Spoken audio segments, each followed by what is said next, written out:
This video is powered by the pros at Pascal Air Plumbing and Electric. Arkansas owned, Arkansas operated. GoPascal.com.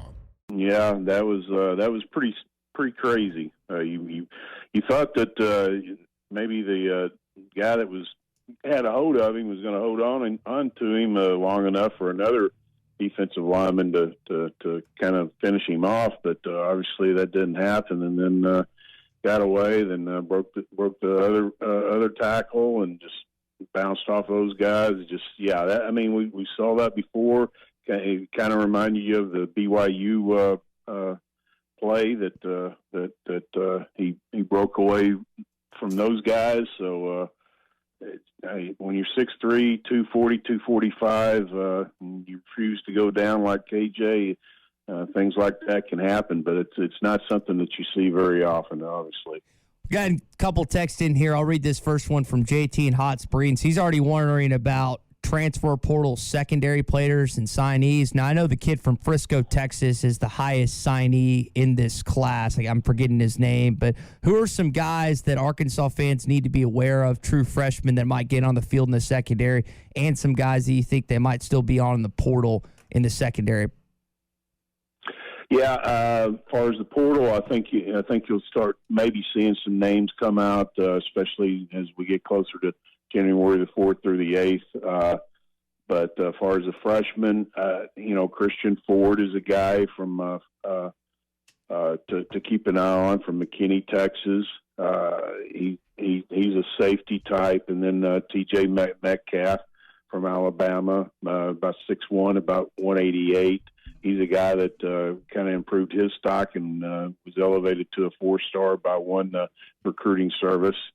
But then R.J. Johnson could play safety or corner at Arkansas, and he's a guy that had around 30 offers. I mean, he really had an impressive offer list. But those are some of the guys that you'll be looking at. But I think last night you saw Jalen Lewis play last night. He's the guy that was highly recruited in the 22 class. Obviously one to keep an eye on. But, I do expect some safeties in the portal to emerge at some point. Yeah. I want to come back to KJ for just a second. We always make the narrative or push the narrative, make the point when he's playing in Oxford and down in Mississippi, how important those games are to him. I'm sure playing in the Liberty Bowl, I mean, it's not like that's far from Sardis either. I'm sure tons of family there last night. I'm sure being the bowl MVP last night was a huge lift for him, Richard, just because that's still right in his backyard. Absolutely, and to be able to do that, and obviously, to almost lose the game when you really had the game and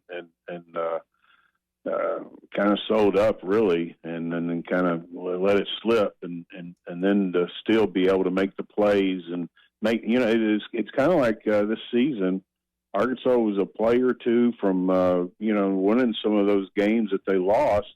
And, obviously it would have been much worse if they would have lost last night, but they didn't. They made one more play than Kansas did. So, and KJ was a big part of that. And he can hold his head high, and he was obviously a big reason why Arkansas came with the W. What do you think happened? Where did the game change? We've kind of surmised it was on the fumble on the play with Landers that went to replay and it didn't go Arkansas's way. What do you think was the moment where that 25-point lead really, fully was in free fall motion, tailspin motion? Yeah, I agree with you guys. The fumble that wasn't a fumble, or I mean, I get sometimes when they go with the play on the field, and that you get another crew that probably would have been overturned. Yeah. I think also with the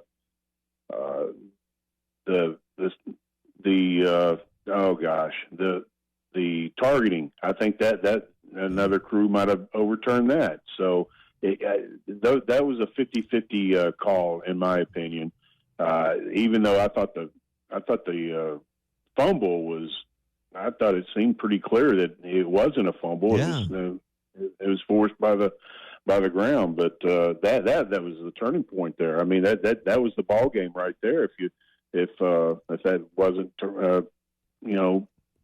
a fumble, according to the officials. So yeah, that was, and then obviously all the craziness that happened after that. Yeah, Richard Davenport with us here on the Morning Rush. All right, now that it's all over, the dust will settle over the next day or so. What are the next moves you expect out of this football program? Obviously, you got a new defensive coordinator in Travis Williams.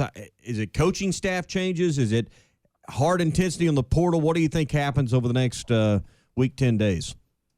Yeah, well, January 4th and through the 8th, I expect a lot of activity. You already have one confirmed visitor coming in, Jake Roberts from North Texas, the tight end. He'll be coming in, and I think Arkansas is in pretty good shape with him, 6'5", 250 pounds, and really kind of blew up and talking to him. He was kind of surprised. He was expecting some, when he entered the portal, some interest, but, I mean, he is Arkansas and a ton of other schools have extended offers, and they're going to get that first visit. So, and I think with him being from Oklahoma, I think that's a big deal that, for Arkansas to get that first visit. He's very familiar with the program. He wanted to go to Arkansas coming out of high school. So I think Arkansas may have their tight end, but at the same coming out of the portal, but at the same time, he does plan to make some other visits. But I think the portals right now, starting today, is the full focus of the program. When we think about Memphis, we think about basketball, Richard. Last night, though, you did win football-wise. He was talking about KJ not being too far away. What's the football recruiting landscape like in Memphis, and did last night help you kind of in that territory? Well, yeah, I mean, it could a little bit. I think, Memphis is not a big, area for recruiting, but for Arkansas, but they have gotten some guys out of there, even with Coach Pittman being in Fayetteville. But they may get a guy or two out of there every so often. But maybe Travis Williams has some ties that we don't know about in Memphis, or Coach Turner has some ties in Memphis that we don't know about. I don't know. I guess we'll find out in the future. But obviously Memphis has been pretty good to Arkansas in the past, and maybe that they start hitting that area a little bit more in the future. Hopefully so. I know it's been big for Arkansas basketball over the years, and I know Patrick Kutas, I think he's from Christian Brothers, but there's not a lot of Memphis guys that I think about on this roster. Richard, last thing for me, when you think about this football team now heading into 2023, 7-6 sounds a lot better than 6-7. You've got some momentum coming off that win. What kind of thought process do you think people are going to have of Razorback football in 2023 after a 7-6 season?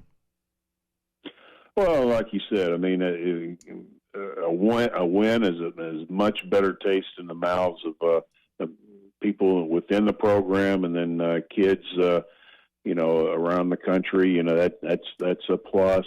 I think, hey, you just build off of that and go forward and try to finish strong in the portal over the next week or so. And then whatever you don't have, portal-wise, you focus in the spring. And Arkansas in the past has done very well in the portal in the springtime. So I know sometimes, you want to have everything sewed up, in January. But last year they had 5 guys enroll early from the portal. They have 5 guys right now that will enroll early. Looks like that they'll probably, beat that by a few, as far as the portal for this year.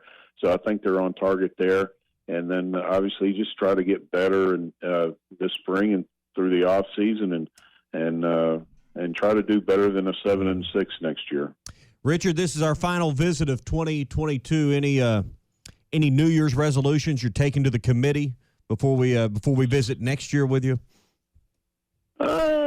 No, I'm not a big New Year's resolution guy. I feel like that each day you have that opportunity to be determined to make some changes, and it doesn't have to be just for January the 1st or whatever. I've never been a big person to set goals just because it's a new year. All right. Well, have a good New Year's weekend, and we'll talk to you next year here on the Morning Rush. BetOnline remains your number one source for all your sports betting this season. Everything from the NFL and bowl season to esports. You'll find the latest odds, team matchup info, player news, and game trends at BetOnline. BetOnline features live betting, free contests, and live scores for almost any sport or game imaginable. We're the fastest and easiest way to bet on all your favorite leagues and events. Head to betonline.ag to join and receive a 50% welcome bonus on your first deposit. Make sure to use the promo code BELIEVE to receive your rewards. That's BLEAV. BetOnline, where the game starts.